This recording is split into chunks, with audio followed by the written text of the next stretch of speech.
मैं नमाज फजर पढ़कर सो गया था। अलबत्ता लौरा के लिए तपाई पर पैगाम छोड़ दिया था कि मुझे न जगाए, वरना तो उसने उठकर सबसे पहले मुझे आवाज देनी थी। और हुआ भी यही। उसके राजा राजा पुकारने पर मेरी आंख खुली। बमुश्किल घंटा ही सोया था कि कमबख्त ने जगा दिया। उसे तपाई पर रखी चिट की तरफ मुतवज्जे करते हुए मैंने नाक भूं चढ़ाई। बंदा उठकर पहले दाएं बाएं भी देख लेता है। वो बोली, क्या है ये? ऊपर खिसक कर उसने बेड की टेक से पीठ जोड़ी और चिट के मुंदरजात पर निगाहें दौड़ाने लगी। पढ़कर चिट को कचरादान में फेंका और इत्मीनान से बोली, तो सारी रात जागना तुम्हारा मसला है, मुझे क्यों कोस रहे हो? मैं मुंह बिगाड़ कर बोला, मैंने उठकर तुम्हें सूसू करवाना होता है या अपने हाथों से नाश्ता करवाता हूँ जो जागते ही राजा राजा पुकारना शुरू कर देती हो? मेरे वावेले को नजरअंदाज करते हुए उसने बेपरवाही से कहा, सोए क्यों नहीं? मैंने कहा, फिलहाल सोने दो, उठकर बता दूंगा। सोने की लालच में मुझे तकरार करना मुनासिब न लगा। उसने मुंह बनाया, क्या लगता है एक औरत इतना तवील वक्त तजस्सुस में मुब्तला रहकर गुजार लेगी? मैं जान छुड़ाते हुए बोला, रात दुश्मनों ने हमला किया था, 3 आदमियों को हलाक करके ठिकाने लगाया है और फिलहाल खतरे की बात नहीं है, बाकी उठने पर बताऊंगा। वो बेचैनी से बोली, राजा शराफत से तफसील बताओ वरना सोने नहीं दूंगी। माथे पर हाथ मारते हुए मैं उठ बैठा। उसे तफसील बताकर तकिए पर सर टेकते हुए बोला, अब आवाज दी तो टेंटवा दबा दूंगा। उसने शरारती अंदाज में कहकहा लगाया, फिर डेट पर किसके साथ जाओगे? मगर मुझे इतनी सख्त नींद आई थी कि हंसी मजाक जहर लग रहा था। वो भी मेरी जान बख्शी करते हुए ताज़ादम होने गुस्ल खाने की तरफ बढ़ गई। अगले 2 हफ्ते सुकून से गुजरे। घनश्याम की मौत की खबर हमने टीवी पर सुनी थी, मगर दिलचस्प बात ये हुई कि उनका कत्ल पुलिस के खाते में डाल दिया गया। मुतल्लिका थानेदार सख्त मुकाबले के बाद किराए के इन कातिलों को कैफर किरदार तक पहुंचाकर इनाम का हकदार ठहरा था। मैं उसके बाद काफी चौकस रहा और रात का इब्तिदाई हिस्सा उमूमन क्लिनिक की छत पर गुजारता। धर्मू अदा मेरा शुक्रगुजार और एहसानमंद था। मैं उसके साथ बैठकर भी काफी गपशप करता रहा। लौरा की कहानी मैंने उसे बता दी थी, अलबत्ता अपने मिशन की भनक नहीं लगने दी थी।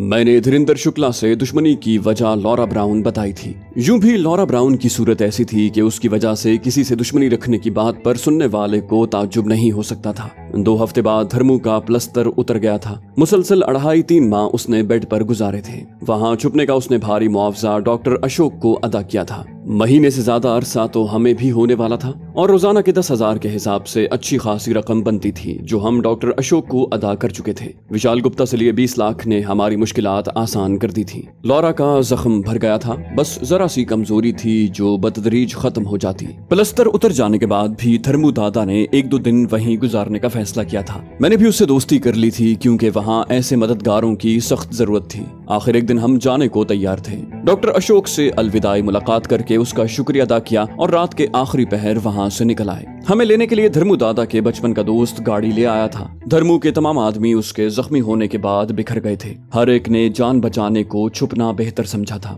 धर्मू दादा ने भी इसीलिए डॉक्टर अशोक का क्लिनिक नहीं छोड़ा था कि वहाँ वो ज्यादा महफूज था और किसी का उस जगह गुमान नहीं किया जा सकता था। रहा घनश्याम तो वो इत्तेफाकन धर्मू दादा के उस कारिंदे से जा टकराया था जो उसे वहाँ छोड़ गया था। उम्मीद थी अब उनकी तलाश में पहली सी सरगर्मी नहीं होनी थी। गो राजपूत धर्मू की तलाश से बिल्कुल गाफिल तो नहीं हो सकता था, मगर पहले वाली बात नहीं थी। अलबत्ता किराए के कातिलों का खतरा नजरअंदाज नहीं किया जा सकता था। अपनी तलाश के बारे में हमारा अंदाजा यही था कि अब पहले वाली बात नहीं रही होगी। धर्मू के दोस्त का नाम विश्वास सिंह था। उसकी हवेली मुंबई के मुजाफात में थी। तुलुए आफ्ताब हमें रस्ते में ही हो गया था। अगला दिन हमने सोकर गुजारा। धर्मू जाते साथ अपने कारिंदे से राब्ते में मसरूफ हो गया था। उसका इरादा राजपूत पर हल्ला बोलने का था। उसके काफी कारिंदे हलाक हो चुके थे, कुछ हवालात में थे और जो कोनों खुदरों में छुपे थे उन्हें जूं जूं इत्तला मिलती गई उनकी आमद शुरू हो गई। धर्मू मुंबई का मशहूर दादा था। इस गई गुजरी हालत में भी 20-25 आदमी इकट्ठे हो गए थे।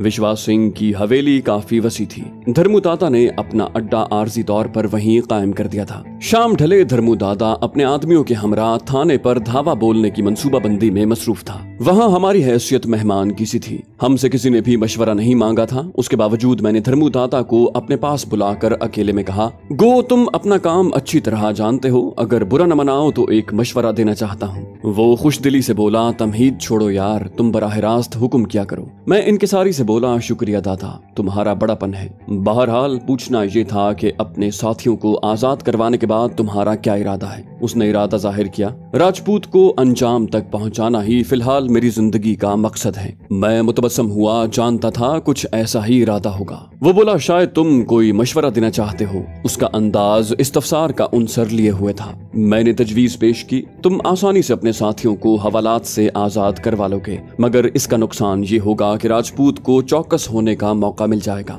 अगर पहले राजपूत पर हल्ला बोल सको तो बेखबरी में उसे काबू करना आसान है। उसकी आंखों में तेज चमक उभरी। बड़ा सियाना है रे। मैंने कहा, मेरा काम मशवरा देना था, आगे तुम्हारी मर्जी। वो मेरी पीठ थपकते हुए बोला, इतना बेहतरीन मशवरा कोई अहमक ही ठुकराएगा। मैंने कहा, तो लगे हाथों एक पेशकश भी सुन लो। राजपूत को पकड़ने में हम तुम्हारी मदद करेंगे, तुम बस उसकी रोजमर्रा मालूम करो, खासकर ये कि वो घर से निकलते और लौटते वक्त कौन सी सड़क इस्तेमाल करता है। वो बोला, अब धर्मू दादा एक छोकरी की मदद से राजपूत पर काबू पाएगा। शायद छोकरी के साथ उसने दिल में छोकरा भी बोला हो, मगर बज़ाहिर मेरा जिक्र उसने हज़फ कर दिया था। मैं मोतरिज हुआ, वो छोकरी नहीं बरतानवी फौज की कैप्टन रह चुकी है। धर्मू बोला, ओहदे की बड़ाई से औरत होने की हक़ारत खत्म नहीं होती। मैं खफगी से बोला, तो क्या औरत होना सारी खूबियों को खत्म कर देता है? वो हंसा, क्या तुम ये नहीं मानते? हम बरामदे में खड़े थे। मैंने हवेली के दाखिली दरवाजे की तरफ इशारा किया। सुतून के ऊपर लगी बत्ती नजर आ रही है। वो बोला, अब तक चश्मे के इस्तेमाल की नौबत तो नहीं आई कि बत्ती दिखाई न दे। उसके लबों पर शरारती इस्तेहजा नमूदार हुआ।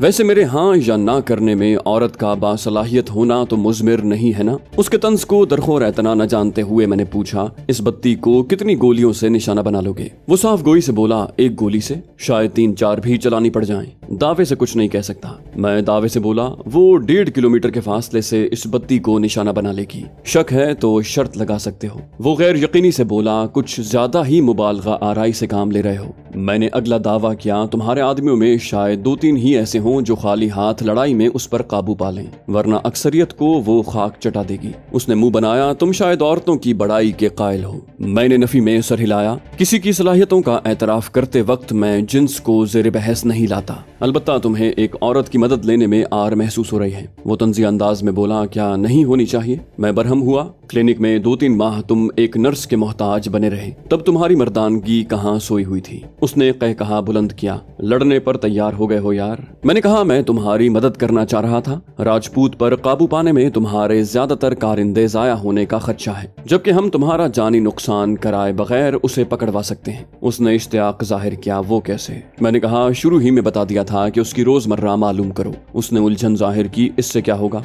मैंने कहा, बैठ कर बात करते हैं। मैं उसे कमरे में ले गया और अपना मंसूबा बता दिया। वो मुताज्जिब हुआ, क्या ये काबिल अमल है? मैं इत्मीनान से बोला, आजमा लो, हमारी नाकामी पर तुम्हारा नुकसान तो नहीं होगा। वो जोशीले लहजे में बोला, हाथ आगे करो। मैंने हथेली आगे की।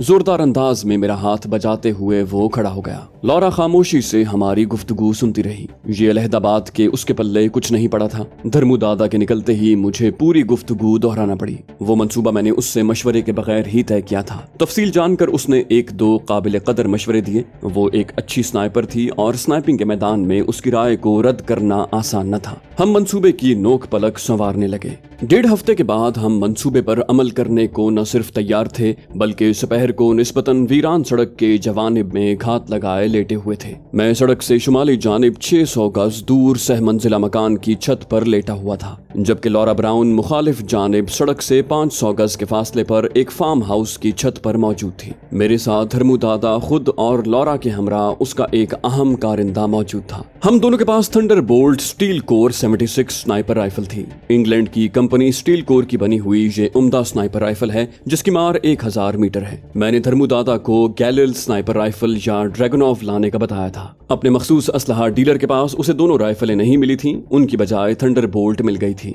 ये ड्रैगनोव और गैलिल से कारकर्दगी में बेहतर और जदीद राइफल है। आजकल तो पाकिस्तान आर्मी के पास भी ये मौजूद है, अलबत्ता इसका वजन ड्रैगनोव और गैलिल से ज्यादा है। 7.62 × 5.1 राइफल का वजन 9 किलोग्राम होना मेरी नजर में खामी है। गो ये इतनी बड़ी खामी नहीं कि इस पर दूसरी दोनों राइफलों को तरजीह दी जा सके, अलबत्ता लंबे फासले तक इसे उठाकर चलना और जरूरत पड़ने पर दौड़ना जरा दुश्वार बन जाता है। SR1 जानबूझकर इस्तेमाल नहीं की थी कि मैं उसे बचा कर रखना चाह रहा था। लौरा भी मुझसे मुत्तफिक थी। थंडरबोल्ट हमारे लिए नई राइफल नहीं थी कि इस्तेमाल में कोई मसला होता, बल्कि अब तो हर किस्म की स्नाइपर राइफल को समझने को मुझे चंद मिनट से ज्यादा नहीं लगते थे। गुज़श्ता कल को हम अपनी राइफलों को सिफर कर चुके थे। बिलाशुबा स्नाइपर किसी भी मिशन पर जाने से पहले अपने हथियार को सिफर करना फर्ज समझता है। थंडरबोल्ट बोल्ट एक्शन हथियार है, मतलब हर बार गोली चलाने के लिए उसे कॉक करना पड़ता है। बोल्ट एक्शन स्नाइपर राइफलों में दुरुस्ती नीम खुदकार स्नाइपर राइफलों के मुकाबले में ज्यादा होती है, क्योंकि सेमी और फुली ऑटोमेटिक हथियारों से फायर करते वक्त ज्यादा झटका लगता है और इसकी वजह फायर के अलावा चाल वाले पुर्जों की हरकत होती है।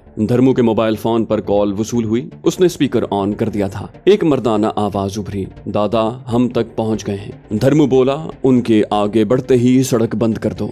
ये कहकर धर्मू ने राब्ता मुनक़ते कर दिया। वहां धर्मू दादा के 3-4 कारिंदे पुलिस की वर्दी में मौजूद थे। राजपूत की कारें गुजरते ही उन्होंने सड़क को आर्जी तौर पर बंद कर देना था ताकि हमारी कार्रवाई में कोई मुदाखलत न कर सके। गो जहां फायरिंग शुरू हो और गुंडों के 2 गिरोह बरसरे पैकार हों, वहां से आम लोग तो क्या पुलिस वाले भी दूर भागते हैं। मगर किसी नागुफ्ता सूरत हाल से निपटने को हमने सड़क को दोनों जानिब से बंद करना मुनासिब समझा था। वो अंदरूने शहर की शाहराह नहीं थी कि 10-15 मिनटों में गाड़ियों की भीड़ लग जाती। मैंने लौरा का नंबर मिलाया, तैयार हो जाओ। वो एतमाद से बोली, तैयार हूँ। मैंने राब्ता मुनक़ता न किया और हैंड फ्री कान में लगा ली ताकि लौरा हमारी बातें सुनती रहे। धर्मू दादा ने एक और नंबर मिलाया और कहा, शामू शिकार पहुंचने वाला है, सड़क बंद कर दो। और जवाब सुने बगैर राब्ता मुनक़ता कर दिया। शामू सड़क के उस जानिब मौजूद था जिधर राजपूत दादा का रुख था और अब सड़क का 2-3 किलोमीटर का इलाका दोनों जानिब से बंद किया जा चुका था। सड़क का वो हिस्सा बिल्कुल सीधा था और तकरीबन किलोमीटर भर इलाका ऐसा था कि सड़क के दोनों जानिब कोई ऐसी रुकावट मौजूद नहीं थी जहां आड़ लेकर छुपा जा सके।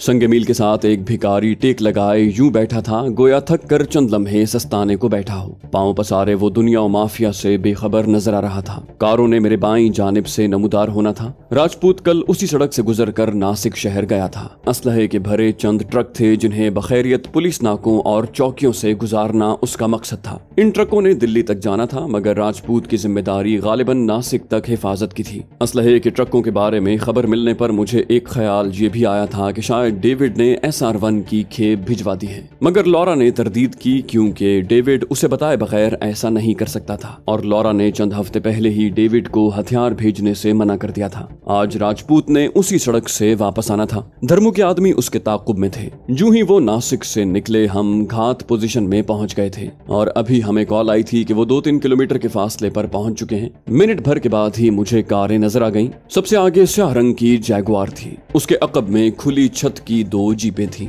जगह का इंतखाब करते वक्त मैंने कोशिश की थी कि कोई ऐसी जगह हो जहां स्पीड ब्रेकर मौजूद हो या वहां सड़क टूटी फूटी हो ताकि कारों की रफ्तार कुदरती कम हो जाए। मगर जहां सड़क खराब थी या रफ्तार शिकन मौजूद थे, वो जगह कार्रवाई के लिए मुनासिब नहीं थी। मजबूरन मौजूदा जगह का इंतखाब करके खतरा मोल लेना पड़ा था। अलबत्ता मुझे उम्मीद थी कि नाकाम होना नहीं पड़ेगा। गाड़ियां घात की जगह के 200 गज के दायरे में दाखिल हुई। मैंने जैगुआर के अगले पहिए पर शिस्त साधी। हरकती हदफ को निशाना बनाने के लिए लीड की जरूरत पड़ती है। लीड कहते हैं उस नुक्ते को जहां स्नाइपर ने हरकती हदफ के खिलाफ उसके आगे शिस्त साधना होती है। जब गाड़ी हरकत कर रही हो तो बराह रास्त उसे निशाना बनाना मुमकिन नहीं होता, क्योंकि गोली जब तक मुतहर्रिक हदफ तक पहुंचती है वो अपनी जगह से आगे बढ़ चुका होता है। यूं गोली निशाने पर नहीं लगती और जब लीड ली जाती है तो गोली और हदफ एक साथ उस नुक्ते पर जमा हो जाते हैं जहां स्नाइपर ने शिस्त साधी होती है। हदफ की रफ्तार, आने की समत और जाविया और हदफ के हथियार से फासले को बुनियाद बनाकर लीड ली जाती है। चूंकि मुतहर्रिक हदफ की रफ्तार मुख्तलिफ हो सकती है और हदफ के नजर आने पर अगर हिसाब किताब किया जाए तो यकीनन हिसाब के खत्म होने तक हदफ सामने से गुजर जाएगा। इस वजह से स्नाइपर हरकती हदफ के खिलाफ रेंज टेबल बनाकर रखते हैं। इसमें मुख्तलिफ रफ्तार के मुताबिक मतलूबा लीड दर्ज कर ली जाती है ताकि हदफ के नजर आते ही कागज पर एक नजर दौड़ाकर मतलूबा लीड ली जा सके। हदफ की समत फासला तो हमें पहले से मालूम था। गाड़ी की रफ्तार मैंने धर्मू के उन आदमियों से मालूम कर ली थी जो नासिक से निकलते वक्त राजपूत के ताकुब में थे। मुझे यकीन था कि वहां पहुंचने पर गाड़ियों की रफ्तार में 19-20 से ज्यादा का फर्क नहीं होगा। यूं भी चलती गाड़ी को देखकर अंदाजा लगाया जा सकता है कि रफ्तार कितनी है और आजकल तो रफ्तार को नापने वाले आले रफ्तार पैमा भी दस्तयाब हैं। मैंने डिफ्लेक्शन नॉब को घुमाकर मतलूबा लीड पहले से लगा दी थी और 19-20 का फर्क मैं अंदाजे से भी दूर कर सकता था। मखसूस लीड लेकर मैंने सांस रोका और ट्रिगर दबा दिया। हस्बे मामूल मुझे नाकामी नहीं हुई थी और सच कहूं तो मुसलसल अमली मैदान में स्नाइपिंग करने के बाद मैं खुद को जदीद सहूलियात का मोहताज नहीं समझता था। कभी अंदाजे से फायर करना पड़ जाता, तब भी कातिब तकदीर कामयाबी ही मेरा मुकद्दर लिखता। लगा। थंडरबोल्ट की मजल पर उम्दा साइलेंसर लगा था। फायर की हल्की सी ठक की आवाज बुलंद हुई थी, अलबत्ता टायर फटने का धमाका खासा बुलंद था। माहिर ड्राइवर ने बड़ी मुश्किल से कार को उलटने से बचाया था। लौरा की तहसीन आमेज आवाज मेरे कानों में उभरी, शाबाश राजा। कहते हैं अहले फन ही अहले फन की बारीकियों से वाकिफ होते हैं और अहले फन की तारीफ ही काबिल फख्र हो सकती है, वरना अनजान की शाबाशी लायक फख्र होती है, ना तनकीस काबिल तवज्जो। मुतहर्रक कार के पहिए को पहली गोली से निशाना बनाना इतना आसान नहीं है, और लौरा से ज्यादा ये बात कौन जान सकता था। वो खुद पेशावर स्नाइपर थी और अच्छी तरह जानती थी कि मेरी कोशिश में कामयाबी का एहतमाल कितने फीसद था। कार संगे मील से टेक लगाए भिखारी से 10 कदम दूर रुक गई। दोनों जीपें भी फौरन रुक गई थीं। राजपूत के मुहाफिज छलांग लगाकर नीचे उतरे और किसी मुमकिन खतरे के पेश नजर सड़क के जवानिब में चौकस खड़े हो गए। चंद लम्हों के बाद जैगवार का ड्राइवर दरवाजा खोलकर बाहर निकला। दूसरी जानिब से राजपूत भी बाहर निकल आया था। गो इतने फासले से उसकी सूरत बिल्कुल वाज़े नजर नहीं आ रही थी, अलबत्ता कामत वगैरह से आसानी से अंदाजा लगाया जा सकता था कि वो राजपूत है। मोहतात अंदाज में दाएं बाएं का जायजा लेकर वो अपने आदमियों को हिदायत देने लगा। एक मुहाफिज ने भिखारी के करीब जाकर भी कुछ पूछा और फिर उसकी तलाशी लेकर पीछे हट गया। तीनों ड्राइवर कार का पहिया तब्दील करने लगे। 2 मुहाफिज उसके दाएं बाएं आकर खड़े हो गए थे, जबकि बाकियों ने अपनी जगह से हटने की जरूरत महसूस नहीं की थी। 3 ड्राइवरों और राजपूत समेत वो 12 अफराद थे। मैंने डिफ्लेक्शन नॉब को दोबारा घुमाकर 0 पर लगा दिया था कि अब मुझे साकिन बल्कि इंसानी अहदाफ पर फायर करना था, और इंसान की हरकत के खिलाफ लीड स्नाइपर के जाती तजुर्बे के मरहून मिन्नत होती है। धर्मू ने नंबर मिलाकर मोबाइल फोन मेरी जानिब बढ़ाया। दूसरे कान में भी हैंड फ्री लगाकर मैं टेलीस्कोप साइट में भिखारी का जायजा लेने लगा। वो धर्मू अदा का ही आदमी था। उसने मोबाइल फोन कान से लगाकर हेलो कहा। राजपूत को फोन दो। गो उसे मालूम था कि क्या करना है, उसके बावजूद मैंने हिदायत देना मुनासिब समझा। भिखारी ने मोबाइल फोन राजपूत की तरफ बढ़ाया। राजपूत दादा, आपकी कॉल है। राजपूत यकीनन शिशदर हो गया था। उसके साथ ही मुहाफिज भूखे भेड़ियों की तरह भिखारी की तरफ बढ़े। कौन हो तुम? दादा को कैसे जानते हो? वो इत्मीनान से बोला, तमाम सवालों का जवाब राजपूत दादा को कॉल वसूल करने पर मिल जाएगा। राजपूत ने कदम बढ़ाकर मोबाइल फोन थामा। हेलो। उसकी मोहतात आवाज मेरी समातों में पहुंची। मैं नपे तुले लहजे में बोला, राजपूत दादा, मेरी हिदायत गौर से सुनना और जो कहूँ बेचूचरा किए उस पर अमल करना, क्योंकि इसी में तुम्हारी भलाई है। उसने गर्दन घुमाकर चारों जानिब नजर दौड़ाई। साथ ही मेरी समातों में उसकी बरहम आवाज पहुंची। यकीनन तुम राजपूत दादा से वाकिफ नहीं हो, तभी इस भौंडे ड्रामाई अंदाज में डराना चाह रहे हो। मैंने कहा, पहली बात, तुमने अपनी जगह से हिलना नहीं है, क्योंकि तुम इस वक्त एक नहीं 2 स्नाइपरों के निशाने पर हो, और हमें जांचने को अपने किसी मुहाफिज की बल्ली चढ़ाना बेहतर रहेगा। गैर मुतवक्के तौर पर उसने जगह छोड़ने की कोशिश नहीं की थी। बोला, क्या चाहते हो? मैंने कहा, पहली बात बता चुका हूँ कि हिलना नहीं। दूसरा, अपने चेलों को कहो कि तुमसे दूर हो जाएं। अगर मेरे 3 गिनने तक ये दूर न हुए तो नतीजे के जिम्मेदार तुम होगे। 1। वो बज़ाहिर बेखौफ लहजे में बोला, मैं इन गीदड़ भपकियों में आने वाला नहीं। वो शायद हमें आजमाना चाह रहा था। मैंने गिनती मुकम्मल की, 2, 3। वो चीखा, ठहरो, और अपने साथियों को मुखातिब करते हुए बोला, दूर हट जाओ। एक मुहाफिज ने शायद एहतजाज करना चाहा और वो धाड़ा, कह दिया ना, दफा हो जाओ। वो मुहाफिज जल्दी से दूर हो गया था, जबकि दूसरा कुछ ज्यादा ही वफादारी का मुजाहिरा करता हुआ अपनी जगह पर डटा रहा। मैं खुद चाह रहा था कि राजपूत को अमली मुजाहिरे से यकीन दिलाऊं कि वो हमारी मर्जी के बगैर हरकत नहीं कर सकता। उसे वहीं डटा पाकर मैंने फौरन उसकी दाईं पिंडली पर शिस्त साधी और सांस रोककर ट्रिगर दबाते हुए अफसोस भरे अंदाज में बोला, बेचारे की पिंडली। वो फौरन चीख मार कर नीचे गिर गया। मुहाफिजों को पहले ही खतरे का अंदाजा हो चुका था। वो अंधाधुंध फायर करने लगे। एक मुहाफिज भागकर जख्मी साथी के पास पहुंचा और उसे संभालने लगा। राजपूत चीख चीख कर अपने कारिंदों को फायर बंद करने का कहने लगा। उन पर मजीद रोब जमाने को मैं लौरा को मुखातिब हुआ, कैप्टन, कार के अपने तरफ वाले दोनों पहिए नाकारा कर दो और खुद अपनी जानिब वाले अकबी पहिए पर शिस्त साध कर ट्रिगर दबा दिया। धमाके की आवाज सुनकर पहिया तब्दील करने वाले ड्राइवर झिझक कर पीछे हो गए थे। इसी दौरान वक्फे से 2 और धमाके हुए। अब कार चारों पहियों से फारिग हो गई थी। मैंने कहा, राजपूत दादा, अब तो तुम्हें यकीन आ गया होगा, और जान जाओ मैं ये गोली तुम्हारे मुहाफिज के सर में भी मार सकता था, लेकिन फिलहाल मेरी कोशिश यही है कि तुम्हें जानी नुकसान पहुंचाए बगैर अपना मकसद हासिल करूं। वो गंभीर लहजे में बोला, क्या चाहते हो? मैं इत्मीनान से बोला, तुम्हारे साथ बैठकर थोड़ी गपशप करूंगा, कुछ मालूमात का तबादला करूंगा और फिर मेरी तरफ से तुम फारिग हो। वो फौरन बोला, ठीक है, जगह बताओ, मैं पहुंच जाऊंगा। मैंने कहा, इतना कष्ट उठाने की जरूरत नहीं है, नाक की सीध में चलते जाओ, तुम्हें लेने के लिए गाड़ी भेज दी हैं। वो तंजिया लहजे में बोला, इतना बेवकूफ समझते हो कि अपनी गर्दन खुद फंसा लूं? मैं एतमाद से बोला, तुम फंस चुके हो राजपूत दादा, अगर शक है तो मैं दूर कर सकता हूँ, और अगले 2 मिनट के अंदर मैं तुम्हारे सारे आदमियों के सर में रोशनदान न खोल सका तो तुम्हें जाने दूंगा, मंजूर है? उसने जान छुड़ाने की कोशिश की। बोला, जो मालूमात लेनी है तुम कॉल पर पूछ लो, वादा करता हूँ हकीकत नहीं छुपाऊंगा। मैंने कहा, तुम्हें कार की सामने वाली बत्ती नजर आ रही है? हैरानी भरे इस्तफसार से जी कहते हुए उसकी गर्दन जैगुआर की तरफ मुड़ी। इस असना में मैं ट्रिगर दबा चुका था। बत्ती के शीशे टूट कर बिखर गए थे। मैंने कहा, जीप के टायरों को देखो। मैंने अगली जीप के अपनी तरफ वाले दोनों टायर्स नाकारा करते हुए पूछा। शक दूर हुआ कि मजीद सबूत दूं। वो बोला, देखो दोस्त, मेरी बात समझने की। मगर उसकी बात मुकम्मल होने से पहले मैं अकबी जीप के टायरों को निशाना बना चुका था। धमाकों ने उसकी जबान खामोश कर दी। मैंने कहा, अगले सबूत तुम्हारे आदमियों के जिस्मानी आज़ा होंगे। तुम्हारे पास मेरे 3 गिनने तक की मोहलत है। 1, धमकी देते ही मैंने गिनती शुरू कर दी।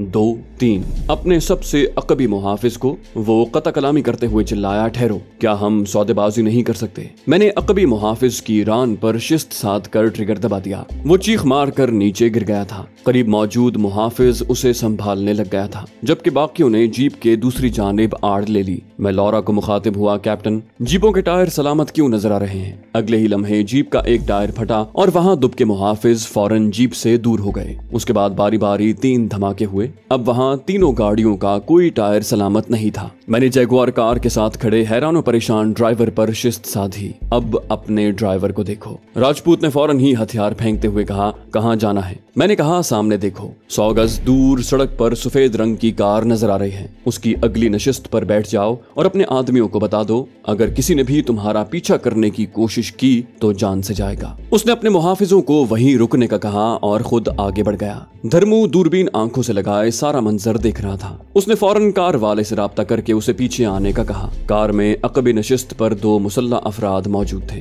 राजपूत के पीछे भिखारी ने भी कदम बढ़ा दिए थे। राजपूत के सिर्फ एक मुहाफिज ने हमारी धमकी को काबिल तवज्जो नहीं जाना था। हथियार सौंपते वो राजपूत दादा के पीछे दौड़ा, लेकिन 5वां कदम लेना उसे नसीब न हुआ। वो औंधे मुंह गिरा और जख्मी टांग संभालने लगा। बाकी अपनी जगह पर जमे रहे। राजपूत दादा ने गर्दन मोड़कर वफादार मुहाफिज का जायजा लिया। इस दौरान कार उसके करीब पहुंच चुकी थी। उसके बैठने से पहले भिखारी बनने वाले ने करीब होकर महारत से उसकी तलाशी ली। उसका पिस्तौल कब्जे में लेकर वो अकबी नशिस्त पर मुंतकिल हो गया। राजपूत दादा के बैठते ही कार तेज रफ्तारी से आगे बढ़ गई। मैं लौरा से राब्ता मुनक़ता करके सामान समेटने लगा। राजपूत को ले जाने वाले आदमियों को हमने सख्ती से मना कर दिया था कि वो धर्मू से ताल्लुक को जाहिर न करें, क्योंकि ऐसा होने की सूरत में हमें राजपूत से तफ्तीश करते वक्त दुश्वारी पेश आ सकती थी। धर्मू दादा ने मेरी पीठ थपथपाई। मान गए उस्ताद, बिलाशुबा तुम बेहतरीन निशानेबाज हो। थंडरबोल्ट को थैले में मुंतकिल करते हुए मैं मुस्कुराया। वापसी पर लौरा ब्राउन का शुक्रिया भी जरूर अदा करना। उसने फराख दिली दिखाई। क्षमा चाहता हूँ,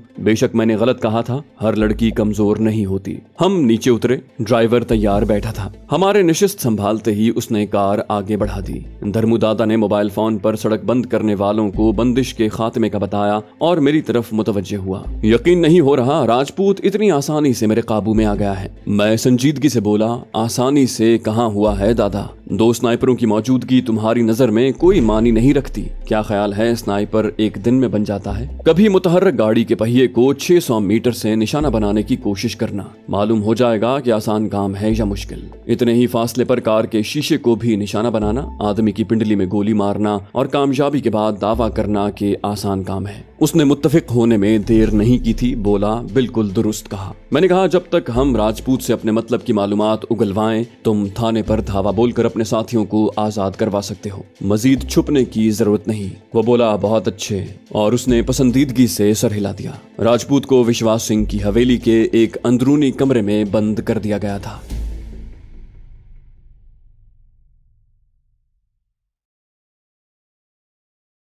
तो दोस्तों, ये थी हमारी आज की एपिसोड। उम्मीद करते हैं आपको हमारी कहानी पसंद आई होगी। जाने से पहले इस वीडियो को लाइक कीजिए और शेयर करना मत भूलिए। कमेंट करके हमें बताइए कि आपको हमारी वीडियो कैसी लगी, और अगर अभी तक आपने इस चैनल को सब्सक्राइब नहीं किया तो इसे सब्सक्राइब कीजिए और बेल आइकन दबाकर ऑल नोटिफिकेशंस ऑन कर लीजिए।